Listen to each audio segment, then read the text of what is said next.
Yo voy a pedir a los demás que hagamos una oración para que la palabra que Dios ha puesto en mi corazón hoy compartir con todos ustedes sea de bendición, y tanto los niños que están en sus clases como nosotros que estamos aquí y los que están al otro lado sean bendecidos y ministrados con esta palabra que vamos a compartir en el día de hoy. Oramos al Señor.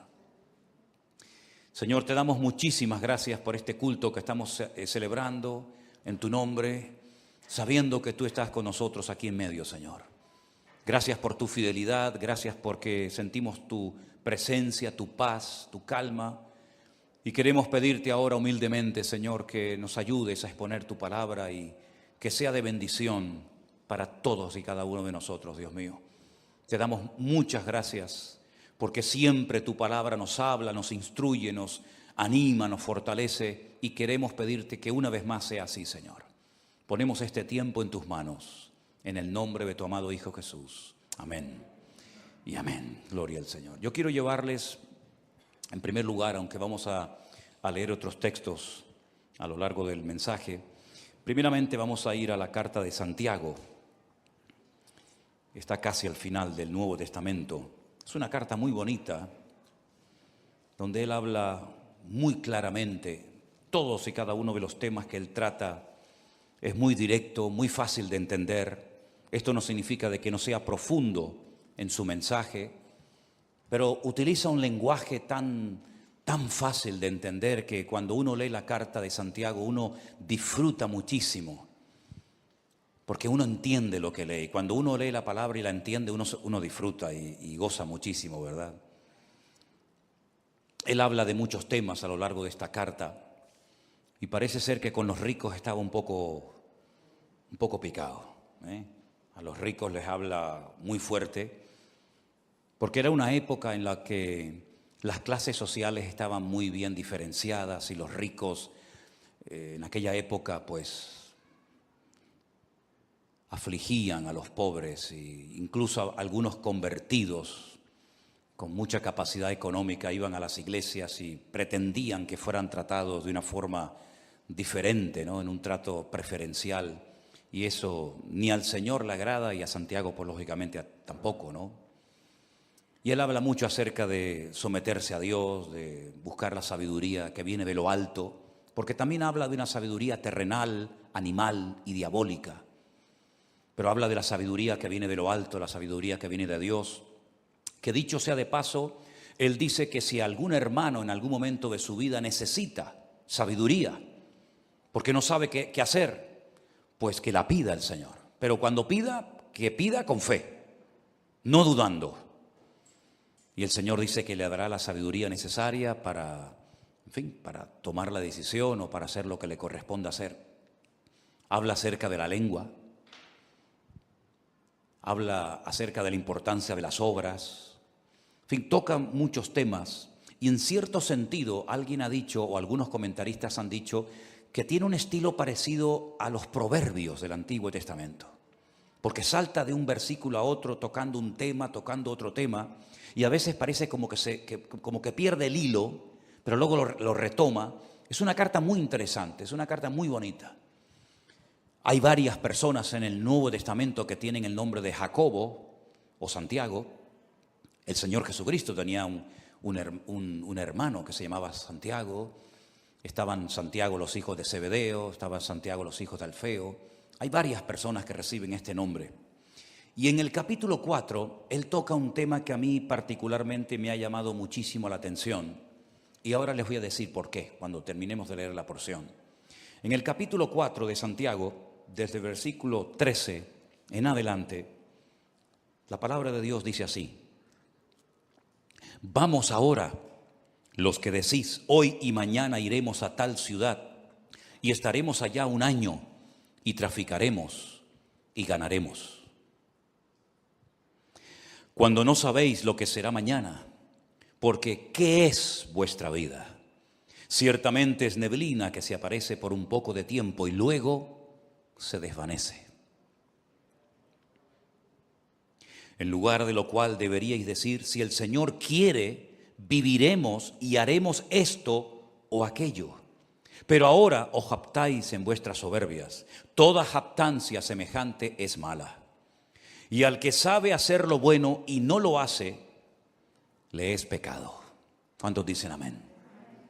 Si algo creo que todos hemos aprendido en este último año, es que eso de hacer planes a largo plazo, como que ya no va. Ya todo es a corto plazo. Hemos visto que el mundo cambia de un día para otro con una rapidez tremenda. Hemos visto cómo la economía, las familias, las naciones, todo cambia con una rapidez tan brutal que eso, ya digo, de hacer planes a largo plazo, pues como que ya no va con nosotros. En aquellos tiempos de la Biblia en los que se escribió esta carta, el Imperio Romano no paraba de conquistar nuevas tierras. Y cuando conquistaba nuevos territorios, Roma tenía la costumbre de levantar nuevas ciudades y de invitar a la gente alrededor o de otras naciones a que fueran a vivir a esas ciudades. Y muchos judíos iban, porque el Señor les dio a ellos la capacidad de hacer negocios y de ganar dinero. Y muchos judíos iban a esas ciudades recién inauguradas para empezar una vida nueva. Y hacían planes, sobre todo con el objetivo, con la intención de ganar dinero, de hacerse ricos rápidamente, porque montarían el primer negocio de lo que fuera y lógicamente la gente tendría que recurrir a él para comprar lo que fuera. Y Santiago, observando la costumbre que había en aquella época de buscar nuevos territorios, nuevos lugares para empezar una vida nueva y ganar dinero rápidamente, fácilmente, dirige estas palabras específicamente a ese tipo de personas. Esas personas que hacían planes sin consultar con Dios. Esas personas que hacían planes a largo plazo y no metían a Dios en sus planes, sino que tenían como una especie de agenda, pero Dios no aparecía por ninguna parte. Y hay una clarísima advertencia para nosotros los creyentes hoy en día acerca de no hacer planes a largo plazo, porque es perder el tiempo y sobre todo cuando no consultamos con Dios podemos correr graves peligros. ¿Qué es la vida? Es el título del mensaje de hoy. Santiago dice que la vida es como una neblina que aparece por un poco de tiempo y cuando te das cuenta se ha desvanecido y se ha ido para siempre. La semana pasada fui a un tanatorio a darle la despedida a un hermano mucho más joven que yo, que tuvimos la oportunidad de conocerlo con 14 años y llevarlo a los pies de Cristo, y por un tumor que tenía en su cabeza, pues ya en este momento no está entre nosotros, sino que está en la presencia del Señor. Y algunos de ustedes lo conocieron, porque durante algún tiempo fue el batería de esta congregación, de esta iglesia, nuestro hermano Santi, que partía a la presencia del Señor la semana pasada. Y uno dice, Señor, una persona joven, una persona tan noble, ya no está entre nosotros, ¿verdad? La última vez que lo vi, me lo encontré en un centro comercial junto con su esposa. Nos saludamos y me pidió allí en el pasillo de ese centro comercial que orara por él. Y esa fue la última vez que lo vi. Y la próxima vez cuando supe algo de él es que ya no estaba entre nosotros. Y uno se queda como sorprendido, ¿verdad? Lo rápido que le pasó la vida a este hermano. Pero esta semana, una hermana desde Bélgica, un matrimonio precioso con su niño, que han viajado en varias ocasiones con nosotros a Israel, me mandaba un WhatsApp pidiéndome oración por su marido, que necesitaba urgentemente un milagro en su vida. Lo llamé, él está en el hospital, o estaba en el hospital, hicimos una videollamada, nos vimos y le han diagnosticado un cáncer y le han dado 3 meses de vida. Un hermano que fue al médico, se encontraba mal y el médico le dijo, esto es lo que tienes y no hay nada que hacer. Y pensando en todo esto, leyendo estos versículos, yo decía, Señor, hacer planes hoy en día a largo plazo, ¿para qué sirve? Si capaz que hoy es el último culto que estamos aquí. ¿Quién sabe lo que nos depara la vida? ¿Quién sabe cuánto tiempo nos queda? ¿Quién sabe si algunos de los que están aquí tal vez no llegaremos a fin de año? Solamente Dios lo sabe. Él es el que da la vida y el que la quita cuando quiere y como quiere. Y muchas veces observo a creyentes cómo oran, cómo organizan su vida, y me doy cuenta de que sin darnos cuenta podemos caer en el error de hacer planes y proyectos y llenar la agenda con actividades. Pero, por supuesto, si Dios quiere, llevaremos a cabo esos planes, porque si Dios dice no, por más que nos empeñemos, no tiene ningún sentido. Estaba leyendo algunos versículos donde Pablo abre su corazón, por ejemplo, a los hermanos de la iglesia de Corinto, y les cuenta sus planes, y les dice, voy a ir aquí, voy a ir allá, y quiero hacer esto, y quiero hacer aquello. Y hay un momento en la carta de Pablo a los Corintios que les dice, iré pronto a vosotros si el Señor quiere. Me impactó mucho esa forma de hablar de Pablo. Yo iré pronto a vosotros, pero siempre y cuando el Señor quiera. Primera de Corintios 4:19. Más adelante en la misma carta dice, porque no quiero veros ahora de paso, pues espero estar con vosotros algún tiempo, si el Señor lo permite. Primera de Corintios 16:7. Un varón de Dios, un hombre con unos dones y unas habilidades ministeriales tremendas, pero él sabía perfectamente que si el Señor no permitía, si el Señor no quería que fuera a Corinto, a Macedonia, a Éfeso, a donde fuera, no iba a ir por muchos planes que tuviera. Y esa es la mentalidad con la que nosotros tenemos que movernos hoy en día. No vamos a hacer planes sin consultar con Dios, porque ya el Señor nos ha demostrado clarísimamente que la vida es muy corta y que eso de hacer planes a largo plazo no tiene ningún sentido. Eso no significa de que vamos a vivir muertos de miedo. Eso no significa de que vamos a estar inactivos y con una inseguridad constante y permanente en nuestra vida, ni muchísimo menos. El miedo no es de Dios. La inactividad no es la voluntad de Dios para nadie. Y vivir con inseguridad constante y permanente, menos todavía. Una cosa es que sepamos que el tiempo está en las manos del Señor y otra cosa es que vivamos con miedo, inseguros, de brazos cruzados. Nada que ver en absoluto. El futuro no está en nuestras manos. No controlamos el factor tiempo. ¿Saben ustedes, hermanos, que hay 533 versículos en la Biblia que hablan acerca de la importancia del tiempo? 533 versículos. Y hay un capítulo casi entero, que es el famoso capítulo 3 del libro de Eclesiastés, donde en 29 ocasiones diferentes Salomón utiliza la palabra et, que es la palabra tiempo. Y él dice que en la vida tenemos que mentalizarnos, estar preparados y reconocer que en la vida hay tiempo prácticamente para todo. Tiempo para morir, tiempo para vivir, para morir, tiempo para sembrar, tiempo para cosechar, tiempo para reír y pasarlo bien y tiempo también para llorar. Y él habla en 29 ocasiones de distintas circunstancias o situaciones en la vida en las que nos vamos a encontrar, porque prácticamente tendremos tiempo para todo. Me llama mucho la atención que Pablo le da mucha importancia al factor del tiempo y llega a decir, aprovechar bien el tiempo, porque los días son malos. También Salomón en esos proverbios tantos que escribió, hay uno que aprendí hace muchos años que es el 27:1, que dice, no os jactéis del día de mañana, porque no sabes qué traerá de sí el día.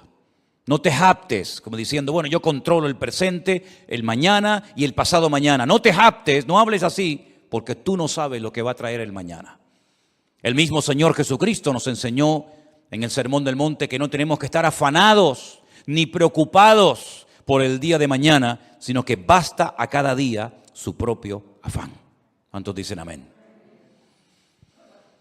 Estamos viviendo estos días con mucha expectativa y viendo a ver qué es lo que termina de suceder en este país de Kabul, de Afganistán, cuya capital es Kabul, ¿verdad? Donde hay una especie de calma tensa. Cualquier cosa puede ocurrir en cualquier momento. Fíjense la cantidad de miles y de miles de personas que están desesperadas, tratando de salir como sea de ese infierno. Y creo que fue ayer o antes de ayer, un terrorista suicida se metió en medio de esa multitud y se explotó y murieron 170 personas. Personas que jamás en la vida se les hubiera ocurrido que estando en aquel lugar esperando un avión, una salida, ese iba a ser el último día de su vida. Incluso algunos soldados que estaban ya a punto de salir para su país también perdieron la vida. No somos dueños de la vida, no somos dueños del mañana. Y por eso cada uno de nosotros tenemos que partir de la base de que lo que tengamos que hacer, hágalo pronto, antes de que sea demasiado tarde. También Salomón, que era un hombre que reflexionaba y meditaba sobre tantas cosas, en su libro de Eclesiastés dijo: acuérdate de tu Creador antes de que vengan los días malos, antes de que pierdas la visión, antes de que vengan los dolores, antes de que te quedes ciego, antes de que te vengan los problemas y de la vida, antes de todo eso, acuérdate de tu Creador en los días de tu juventud. Tenemos al Señor presente en nuestros planes y en nuestros proyectos. Una vez escuché una entrevista que le hacían a un famoso cantante, donde decía que tenía su agenda llena para los próximos 5 o 6 años, si no recuerdo mal. Tener la agenda llena para los próximos 5 o 6 años. Y después vino el COVID y todo eso, y seguramente su agenda la tuvo que tirar a la basura. Yo no sé si tú llevas una agenda y unos planes y unos proyectos y unos sueños, pero como no metas al Señor en esos sueños, planes y proyectos, ¿quién te asegura a ti de que vas a poder cumplir con todos tus sueños y con todos tus objetivos? Por eso siempre le digo a la gente: ¿has orado y has consultado con Dios lo que has decidido hacer?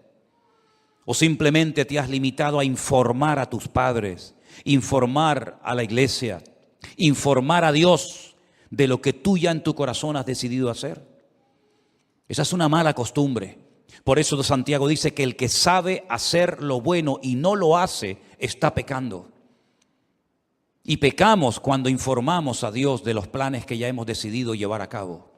Esa no es la actitud de un cristiano maduro.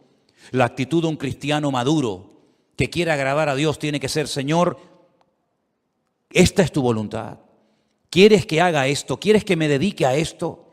¿Quieres que me quede aquí? ¿Quieres que me vaya para allá? En otras palabras, Señor, no quiero forzar circunstancias. No quiero que respaldes mis planes si no coinciden con tus planes. Que no se haga nunca nuestra voluntad, sino la de Dios en nuestras vidas. ¿Cuántos dicen amén? La vida se pasa volando. Curiosamente, el otro día Miriam estaba así como un poco mosqueada porque no le hace gracia cumplir 25 años. ¡Oh, qué tragedia! 25 años. Qué tremendo, ¿no? Si nos miramos a nosotros mismos, por lo menos en mi caso, no sé en el vuestro, a mí la vida se me ha pasado volando. Ni me he enterado, pero aquí estoy, aquí he llegado. Pero tal vez por la actividad, tal vez porque hemos estado siempre metidos en las cosas del Señor y no hemos tenido prácticamente tiempo para aburrirnos. La vida pasa tan rápidamente que ahora te paras y dices: Señor, me queda menos de lo que ya he vivido. Incluso en el ministerio, a menos que Dios te dé una fuerza de un toro, lógicamente siempre le queda a uno menos vida de la que ya ha vivido cuando uno llega a ciertas edades, ¿verdad? Por eso qué importante ahora más que nunca, y sobre todo los jóvenes, los que todavía teóricamente tenéis muchos años por delante, que se acostumbren a consultar con el Señor todos los pasos que queréis dar. Porque nadie de nosotros está vacunado en contra de errores, en contra de equivocarnos, sino más bien todo lo contrario. Yo recuerdo pasajes en la Biblia que me han hecho reflexionar mucho, como por ejemplo un día cuando el rey David le comenta al profeta Natán que tiene en su corazón el plan, el proyecto, la idea de construirle una casa a Dios, un templo. Y llega el profeta Natán y le dice: haz todo lo que pongas, lo que sientas en tu corazón, porque Dios está contigo.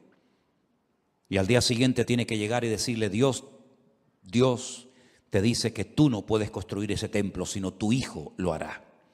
¿Qué había de malo en construir una casa, un templo a Dios? Nada. Pero los planes de Dios no eran que David fuera el que construyera el templo, sino su hijo. Para él su sueño en la vida era construirle un templo al Señor. Además, ya estaban todos los enemigos prácticamente sometidos, derrotados. Todos pagaban impuestos. Había paz en el país, todas las fronteras estaban bien seguras. Era el momento idóneo para comenzar a construir ese templo. Pero el Señor dijo no. Y él se murió con ese anhelo en su corazón de construir esa casa, ese templo al Señor. Pero le preparó todo para que su hijo Salomón lo hiciera. Así son las cosas del Señor. Unos siembran, otros cosechan, unos preparan todos los materiales para la construcción del templo, otros lo construyen. Cada uno de nosotros tenemos que consultarle al Señor si lo que estamos haciendo con la única vida que tendremos, que es esta, porque con la otra vida no contamos, en el sentido de que allí no vamos a mandar nosotros, pero con la única vida que nosotros podemos tener un mínimo de voluntad, tenemos que acostumbrarnos a someter todo absolutamente a Dios, para no perder el tiempo, para no encariñarnos, para no entusiasmarnos con cosas, con planes, con lugares, con personas que al fin y al cabo no entraban dentro de los planes de Dios. ¿Qué sentido tiene invertir mi vida, mi tiempo, mi energía, mis dones, mi juventud en algo para lo cual yo no nací, en algo que Dios no dispuso para mi vida? ¿Qué sentido tiene? Ninguno. Haber perdido mi tiempo, haber perdido mi vida en cosas que no eran de la voluntad de Dios. Sí, habrá ganado mucho dinero, pero dice la Biblia que un hombre, y si ustedes han prestado atención a la lectura esta tarde, fue muy interesante la parábola que el Señor contó. Un hombre que fue prosperado en sus negocios, un hombre que decidió ampliar sus graneros, porque había producido tanto su herencia, había producido tanto su negocio, que dijo: bueno, voy a derrumbarlo todo y voy a construir graneros más grandes. Los derribaré, edificaré mayores, guardaré mis frutos, guardaré todos mis tesoros, todo mi patrimonio. Y cometió una gravísima equivocación. Le habló a su alma, le habló a sí mismo y dijo: alma, muchos bienes tienes guardados para muchos años, repósate, come, bebe y regocíjate. Y el Señor le dice: necio, estás hablando y comportándote como un necio.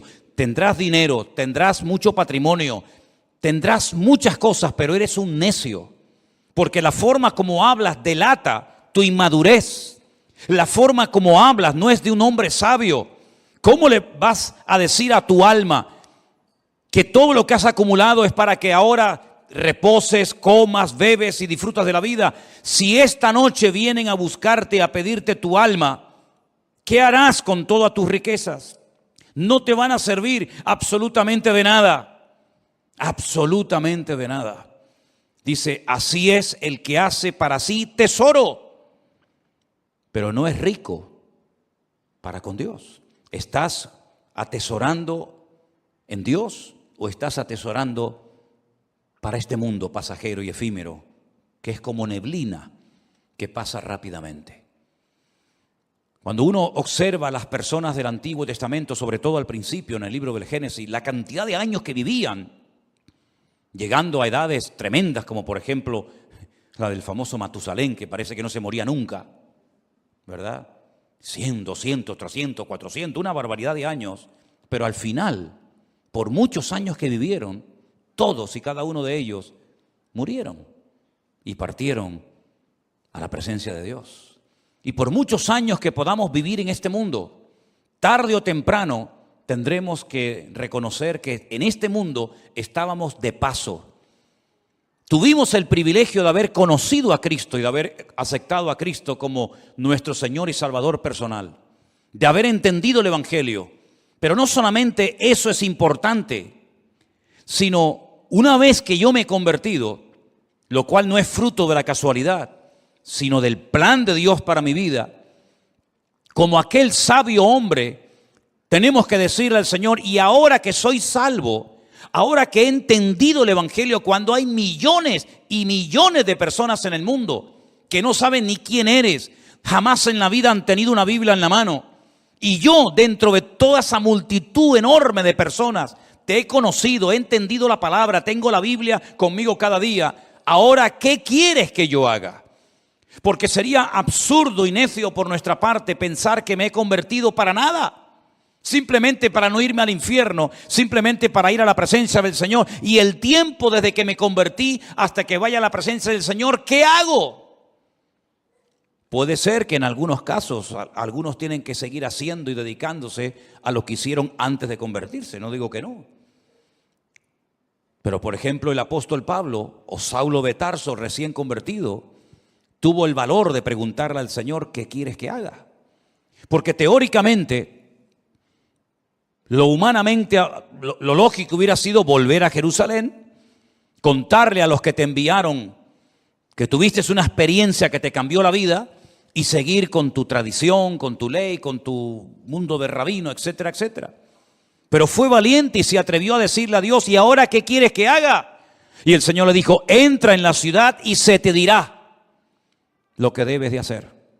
No le habló un ángel, no le habló Dios con una voz audible revelándole el plan para su vida, pero Dios utilizó a un hombre fiel que estaba viviendo en aquella ciudad que se llamaba Ananías. Y Ananías fue, oró por él y le dijo, hermano Saulo, esto y esto es lo que Dios quiere que hagas con tu vida. ¿Tú has tenido esa segunda experiencia? ¿O has tenido solamente la experiencia de haber nacido de nuevo, gloria a Dios por ella? ¿O has tenido la segunda experiencia de decir, no solamente me convertí, sino que además esperé en el Señor y el Señor me reveló cuál era su voluntad para mi vida? Yo sí la tuve, tanto la primera como la segunda. Le dije una noche al Señor, muy joven, ¿qué quieres hacer con mi vida? Y Él puso en mi corazón y las puertas se me abrieron y las circunstancias se dieron para que yo me preparara, y en los últimos 40 años de mi vida he estado sirviendo a Cristo, lo cual ha sido la mejor decisión que he tomado en toda mi vida. Y lo que lamento es que no podré tener tal vez otros 40, 50 o 60 años sirviendo al Señor, porque hay tanto por hacer. Hay tantas vidas que aún no han conocido a Cristo. Hay tanta palabra que aún queda por enseñar. Pero gloria al Señor que en la Biblia vemos que uno moría y Dios automáticamente levantaba a otro. Me imagino que para el pueblo de Israel habrá sido una tragedia, una pérdida tremenda el haber perdido a Moisés, porque además ni pudieron enterrarlo, porque se fue una mañana a orar al monte y nunca más volvió, porque dice que Dios lo enterró y nadie sabe dónde Dios lo metió. Y me imagino que algunos habrán dicho, ¿y ahora qué hacemos? El Señor levantó a otro hombre llamado Josué. Amén, hermanos. Y Josué terminó la tarea que Moisés no pudo acabar, que era la de introducir al pueblo de Israel en la tierra prometida y después distribuir la tierra proporcionalmente a todas y a cada una de las tribus de las familias. Y cuando muere Elías, aquel hombre valiente, aquel hombre que Dios usó tanto, alguien habrá dicho, bueno, ¿y ahora? ¿Ahora cómo Dios nos va a hablar si no hay nadie? Claro que había alguien. Dios levantó a un Eliseo. La tragedia fue que cuando murió Eliseo no hubo otro que se levantara como él. Y hoy en día tenemos que partir de la base de que nos complementamos los unos a los otros. Y uno llega hasta un punto y el otro sigue de ese punto al siguiente y así sucesivamente. Y tenemos que pedirle al Señor, Señor, ¿para qué me has traído a este país? ¿Para qué me has traído a esta iglesia? ¿Por qué he conocido este ministerio? ¿Por qué te he conocido a ti? El otro día paseando por la calle, oía a algunas personas hablar y conversaciones y yo decía, Señor, no sé cómo hoy en día hay gente que es capaz de vivir sin Dios. Vidas huecas, vidas vacías, no tienen tema de conversación, siempre hablan de lo mismo. Pones la televisión y llega un momento que dices, Dios mío, me siento como un bicho raro. Todo lo que oigo es como en otra frecuencia completamente diferente a la que nos tenemos que mover los creyentes. Vemos una necesidad tremenda en Afganistán. Bueno, yo no hablo el idioma de ellos, ni mucho menos, pero hasta te entran las ganas de decir, Dios mío, me gustaría ir para allá para poder evangelizarles y poder hablarles de Cristo, ¿no? Y como Afganistán hay 20.000 lugares en el mundo donde hay tanta necesidad de tanta gente que no conoce al Señor. Y después, por otra parte, te encuentras a un montón de creyentes aburridos, que no le encuentran sentido a su vida. Creyentes que pasan los días, las semanas, los meses y los años, y cuando no le duele aquí, le duele allá, y cuando no le duele allá, le duele por allá, y siempre soy yo, mi necesidad, mi economía, mi dolor, mi artrosis, mi artritis, mi no sé qué. Y yo digo, pero Dios mío, ¿cuándo nos vamos a dar cuenta de que no estamos en esta vida para perder el tiempo? Sino que estamos en esta vida para cumplir con el propósito por el cual tú permitiste que yo naciera y volviera a nacer de nuevo al conocerte a ti. ¿Qué es la vida? Neblina, lo dice bien claramente la palabra de Dios. Es una neblina. Cuando te das cuenta, llegas a los 25, a los 30, a los 40, a los 50, a los 60, a los 70, a los 80 y vamos a parar ahí. Y uno dice, ¿y qué son 80 años? ¿Qué son 90 años? Me acuerdo un día fui a ver a mi abuelo en los últimos días ya de vida que le quedaban. 106 años tenía en ese momento cuando hablé con él y se me queda mirando y me dice, ¿y yo por qué vivo tanto? ¿Por qué vivo tanto? No me muero nunca, me dice. He enterrado a todos mis amigos, he enterrado a montones de gente. Y se cumplió aquello que decía mi padre, el viejo, el abuelo nos va a enterrar a todos. Porque todos se morían menos él. Pero al final murió. Se le acabó la pila. Y uno dice, madre mía, 106 años. ¿Y qué son 106 años? No es nada, es neblina que pasó. Duró un poco más la neblina ese día. Pero al final la neblina terminó también disolviéndose. Hay un versículo en la Biblia, en el libro de Eclesiastés, vengan conmigo por favor al capítulo 3, muy interesante, donde Salomón, reflexionando acerca de lo que es la vida, las distintas circunstancias, momentos y experiencias que vamos a tener, él dice lo siguiente: ¿qué provecho tiene el que trabaja de aquello en que se afana? Eclesiastés 3:9. ¿Qué provecho tiene? ¿Cuál es el objetivo? ¿Cuál es la finalidad de aquello en lo que me afano? Dice Salomón, yo he visto el trabajo que Dios ha dado a los hijos de los hombres para que se ocupen de él. Todo lo hizo hermoso en su tiempo y ha puesto eternidad en el corazón de ellos, sin que alcance el hombre a entender la obra que ha hecho Dios desde el principio hasta el fin. Yo he conocido que no hay para ellos cosa mejor que alegrarse y hacer bien en su vida. Y también que es don de Dios que todo hombre coma y bebe y goce el bien de toda su labor. He entendido que todo lo que Dios hace será perpetuo. Sobre aquello no se añadirá, ni de ello se disminuirá, y lo hace Dios para que delante de Él teman los hombres. Aquello que fue, ya es, y lo que ha de ser, fue ya, y Dios restaura lo que pasó. Es como un círculo, ¿verdad? Unos van, unos vienen, unos mueren, unos nacen. Pero las lecciones que el Señor ha grabado a fuego en nuestros corazones en este último año, creo que no tenemos que olvidarlas nunca en la vida. Dios nos está dando oportunidades hoy en día más que nunca para que podamos hacer lo más importante que podemos hacer, que es servir a Dios, servir a su obra y dar la vida en rescate por muchos. ¿Cuántos dicen amén? Nadie de los que están aquí en esta tarde que ha conocido el Evangelio tiene por qué sentirse inútil, que no sirve para nada, que no está capacitado, que no sabe. Déjense de excusas, hermanos. Todos y cada uno de los que estamos aquí hemos sido llamados específicamente por el Señor. Primero para que le conociéramos a Él. Pero ya le conoces, ya está, gloria a Dios.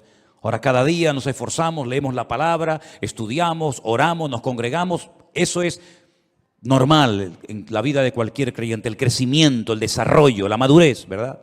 Pero la actividad propia de cada miembro es insustituible. Nadie puede ocupar tu lugar en el cuerpo, porque cada uno de nosotros tenemos una función que cumplir. Y la Biblia dice que una iglesia sana es cuando cada miembro reconoce para qué está en ese cuerpo, cuál es su función y cuál no es su función. A veces veo gente que se quiere dedicar a lo que Dios no lo ha capacitado, en vez de dedicarse y ocuparse a lo que Dios sí le ha capacitado. No tienen que imitar a nadie, no tienen que frustrarse diciendo, a mí me gustaría cantar o predicar o hacer o ser como aquella otra persona. No, porque no es así como tenemos que movernos en el reino. Tenemos que decirle al Señor, Señor, ¿cuál es mi función? Y dice la Biblia que hay miembros en el cuerpo que parece que no sirven para nada, pero a la hora de la verdad son a veces los más necesarios. Y hoy en día necesitamos un ejército de hombres y mujeres que pasen tiempo orando a Dios. Hay tantas necesidades. Una de las cosas que más me golpea el alma cada día es cuando recibimos cientos de peticiones de auténticas tragedias, de niños que se están muriendo, de familias destrozadas, de gente que le han diagnosticado un cáncer, de gente que se encuentra, y es todos los días, peticiones y peticiones y peticiones, y necesitamos un ejército de personas que tomen conciencia de la realidad del mundo espiritual. El mundo espiritual está cambiando de una forma galopante, tremenda, y espero equivocarme en lo que voy a decir, el tiempo lo dirá. Pero probablemente cambios aún más brutales, más bruscos que los que hemos experimentado en este último año están en el horizonte.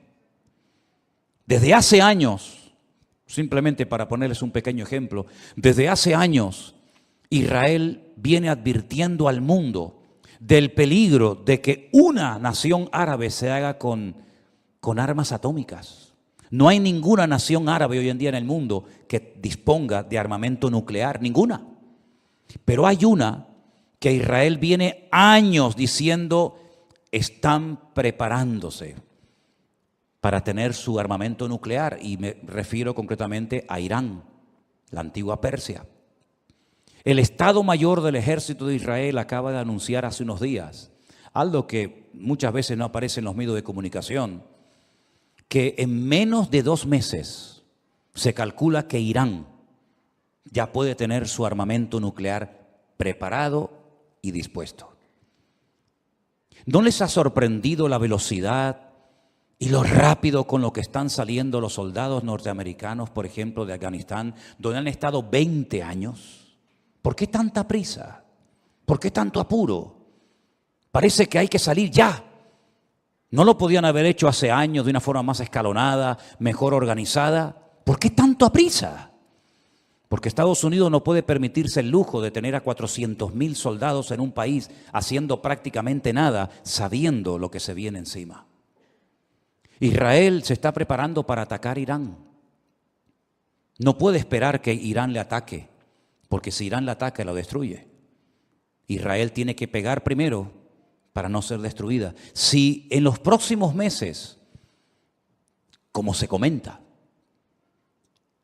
Israel decide atacar Irán, porque sabe que le queda poco tiempo, menos de 2 meses, para decir vamos a por ellos, el mundo va a cambiar completamente. Por eso cuando veo a creyentes hablando de vanidades, de modas, de cosas ridículas y absurdas, yo digo, pero no son conscientes de la que se nos viene encima. Si este hecho, que espero que se dilate en el tiempo, se va a llevar a cabo en los próximos meses, nuestra vida va a cambiar para siempre.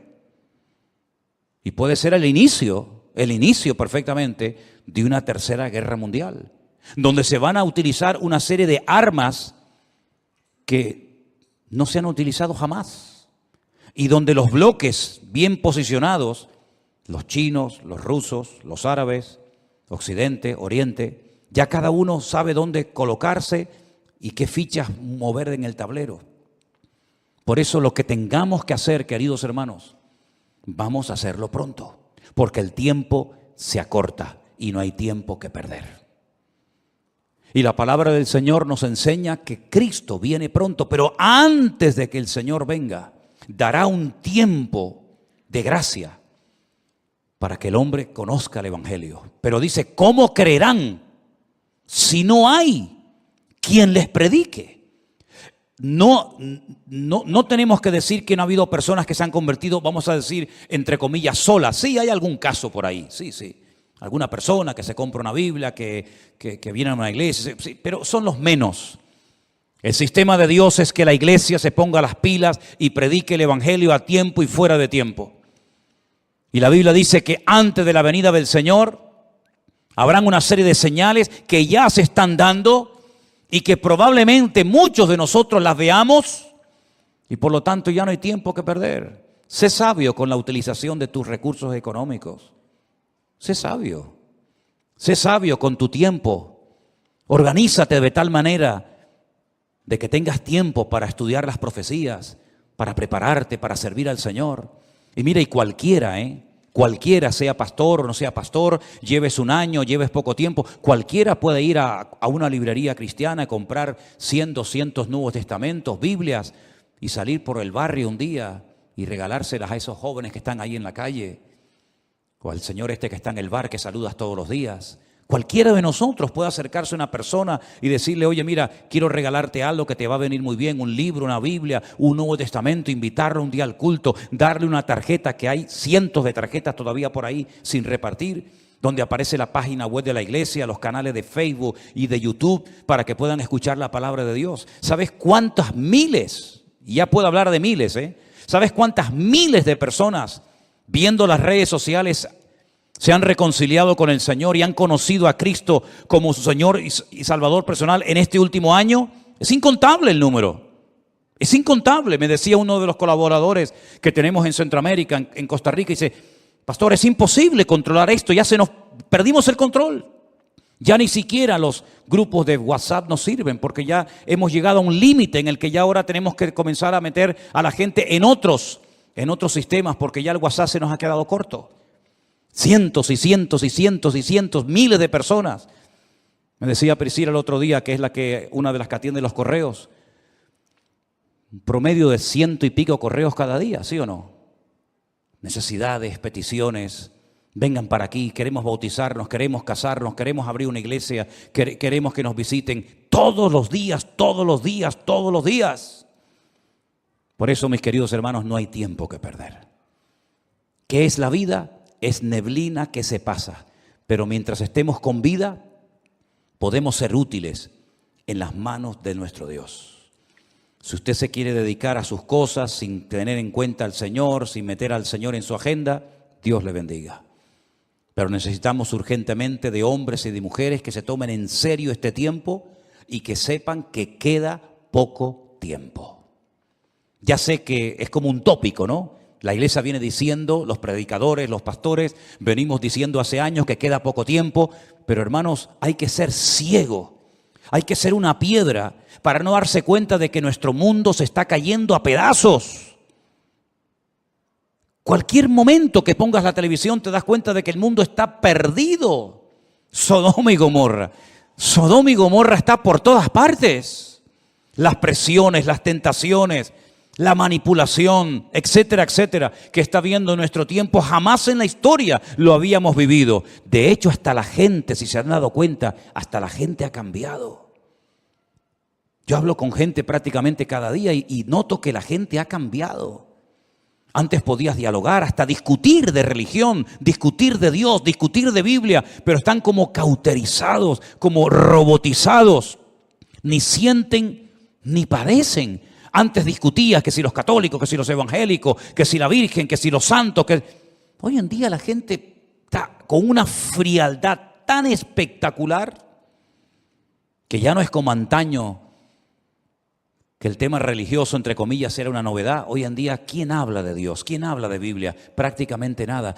Es una de las señales de los últimos tiempos, la frialdad del mundo hacia Dios, pero que no sea la característica de la iglesia hoy en día para nosotros, porque la Biblia dice que el amor de muchos también en los últimos tiempos se enfriaría, mas el que persevere hasta el fin, ese será salvo. Y yo quiero ser de los que perseveran hasta el fin, para que ninguno me quite la corona que el Señor tiene preparada para mi cabeza. ¿Cuántos dicen amén? Cierra tus ojos ahí donde estás. ¿Qué es la vida? Es neblina que aparece y se desvanece rápidamente. Pon tu vida en las manos del Señor. Pon tu vida, tus recursos, tu juventud en las manos de Dios. Y te vas a dar cuenta de que no hay tiempo ni para estar desanimado, ni para estar triste, ni siquiera ni para pecar. No hay nada mejor que estar activo en las cosas del Señor. Si tu cabeza está todo el día pensando en lo material, todo el día pensando en lo económico, tienes un grave problema, querido hermano y hermana. Tienes un gravísimo problema. Si lo material te absorbe, si lo material te quita el sueño, si lo material te preocupa, quiere decir que no estás ocupado en las cosas del reino.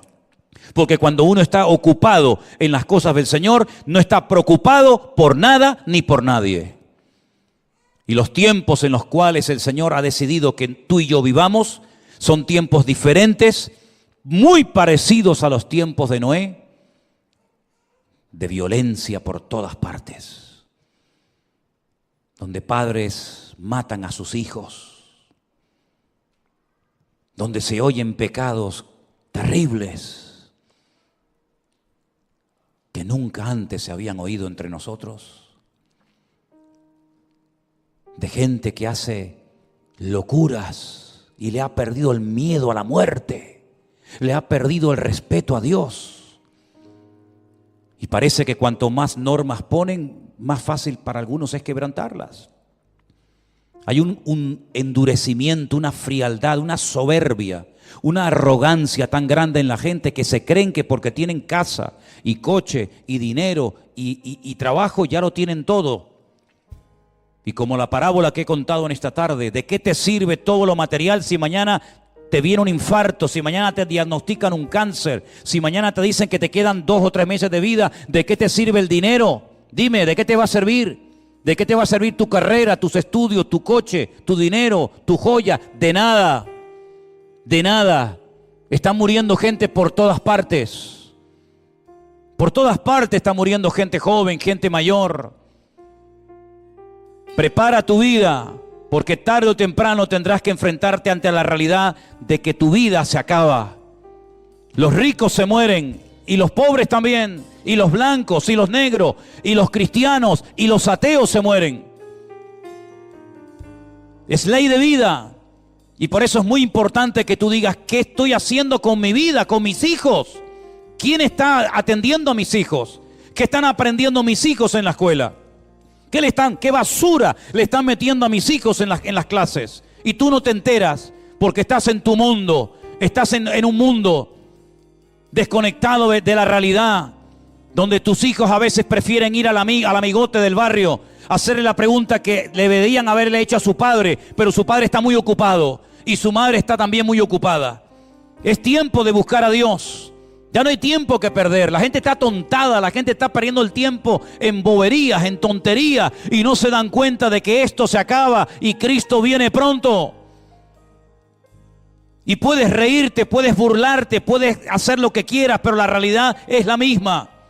La semana pasada te acabo de decir, fui a enterrar a un amigo mío, un hermano más joven que yo. Y esta semana hablé por videoconferencia con otro hermano que le han dado 3 meses de vida y estamos orando para que Dios haga un milagro en su vida. Un hombre bueno, con un hijo, con una esposa, un hombre fiel, pero que le ha tocado esto en la vida. ¿Y quién no te dice a ti que mañana te puede tocar a ti? ¿O qué te crees que vas a vivir aquí en esta vida toda la eternidad? Estamos de paso, queridos hermanos y amigos. ¿Saben cuánta gente cada día muere sin esperanza? ¿Saben cuánta gente se quita la vida? ¿Saben cuántos jóvenes están aburridos porque no tienen nada? Ni trabajo, ni estudio, ni familia, ni nada. Es tiempo de hablar de la esperanza y de la fe que tenemos en nuestro Dios, porque solamente Dios puede salvar a España. Ningún partido político, ningún hombre puede salvar a esta nación. Esta nación está en coma hace muchos años. El mundo está en coma. Las familias están destruidas. Y no es que esto sea un mensaje apocalíptico para asustar a nadie, es que hay que ser ciego para no darse cuenta. Hasta hace pocos años Venezuela era una maravilla de país. Miren cómo está hoy en día. Hasta hace no muchos años otros países donde la gente iba a buscar trabajo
Hoy en día están hechos pedazos y la gente desesperada por salir. Las imágenes de esos niños en cloacas con agua putrefacta hasta la cintura, esperando que un soldado tenga un poco de piedad y de misericordia para montarlo en un avión y salir del infierno, son realidades que están ocurriendo hoy en día en el mundo. La gente sigue pensando en el fútbol, la gente sigue pensando en sus vacaciones. Sigan jugando, sigan jugando. Pero es tiempo de buscar a Dios. No hablo de una religión, no hablo de una iglesia, hablo de Dios. Hablo de buscar al Dios vivo que puede traer esperanza a tu familia. Hablo de un Dios poderoso que puede traer esperanza a tu casa. No hablo de una iglesia, no hablo de una religión. Hablo de un Dios que te amó tanto, que murió en la cruz para que tengamos esperanza y para que no nos muramos con una depresión, amargado de la vida. Señor, en el nombre de Jesús queremos orar en este momento por las naciones de la tierra, por esta nación de España que te ha dado la espalda y con su soberbia y con su arrogancia se creen sabios y son necios, Señor, porque le han dado las espaldas a Dios, y no hay mayor necedad que renunciar a Dios y a su palabra. Señor, en el nombre de Jesús, ten misericordia de estas naciones. Usa a tu amada iglesia en este tiempo para que podamos en el nombre de Jesús llevar este mensaje de vida, de esperanza, de fe y de amor a miles de corazones que hoy están desesperados, que hoy no tienen ganas de vivir, sin trabajo, enfermos, desilusionados de la vida, hartos de todo. Señor, úsanos. Y te pido, Dios mío, que podamos ser gente útil en este tiempo y que a muchos se le caigan las escamas, la venda de los ojos y se den cuenta de que el tiempo se acorta y de que el mundo no va a ir a mejor. El mundo, según tu palabra, va a ir de mal en peor. Y por eso es tiempo de buscar a Dios, de tener fe en Dios y de no perder más el tiempo en estupideces que no sirven para nada. Señor, ayúdanos, guárdanos, Padre Santo, de las vanidades de este mundo, de perder el tiempo. Y ayúdanos, Señor, a mantenernos firmes en la fe. En el nombre de tu amado Hijo Jesús. A ti la gloria y a ti la honra. En el nombre de Jesús. Bendito sea tu nombre.